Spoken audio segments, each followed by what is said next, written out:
Daily current news में अभी की खबर है, लार्ज एक्शन मॉडल यानी LAM हाल ही में कैलिफोर्निया स्थित डिजिटल प्रौद्योगिकी सेवा प्रदाता के मुख्य AI आर्किटेक्ट के अनुसार वैश्विक कंपनियां लागत कम करने के लिए लार्ज एक्शन मॉडल यानी LAM अपना रही हैं।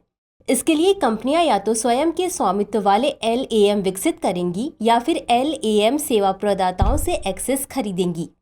चलिए अब जानते हैं बड़े एक्शन मॉडल यानी LAM के बारे में। यह एक उन्नत AI मॉडल है जिसे उपयोगकर्ता की इच्छा के आधार पर जटिल कार्यों को समझने और निष्पादित करने के लिए डिजाइन किया गया है। ये चैट GPT की तरह टेक्स्ट बनाने और व्याख्या करने से कहीं आगे वास्तविक दुनिया में एप्लीकेशन बनाने और डिवाइस के साथ बातचीत करने में सक्षम है। ये मॉडल प्राकृतिक भाषा के माध्यम से संप्रेषित जटिल लक्ष्यों को समझ सकते हैं एवं उन्हें प्राप्त करने के लिए स्वायत्त कार्यों का अनुसरण करते हैं।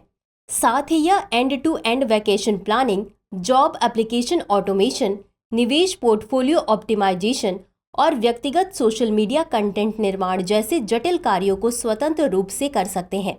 LAM उपयोगकर्ता की कार्रवाई संबंधी जानकारी के विशाल डेटा सेट से सीखते रहते हैं और इस डेटा का प्रयोग वास्तविक समय में रणनीतिक योजना एवं सक्रिय कार्रवाई के लिए करते हैं।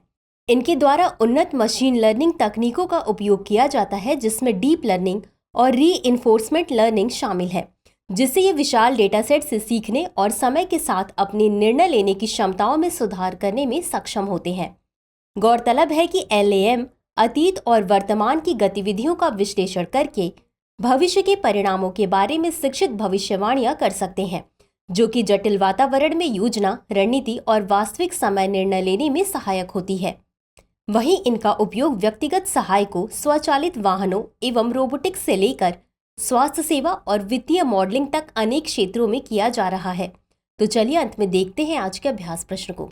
लार्ज एक्शन मॉडल यानी LAM के संबंध में निम्नलिखित कथनों पर विचार कीजिए। 1. यह एक उन्नत AI मॉडल है।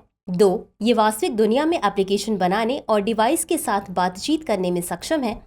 3. ये उन्नत मशीन लर्निंग तकनीकों का उपयोग करते हैं जिसमें डीप लर्निंग और रीइंफोर्समेंट लर्निंग शामिल है। उपर्युक्त में से कितने कथन सही है या सही हैं?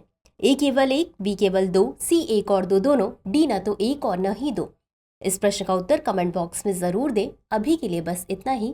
धन्यवाद। डियर व्यूअर्स, अपने एग्जाम की तैयारी को और बेहतर करने के लिए हमारे चैनल को लाइक, शेयर और सब्सक्राइब करना न भूलें।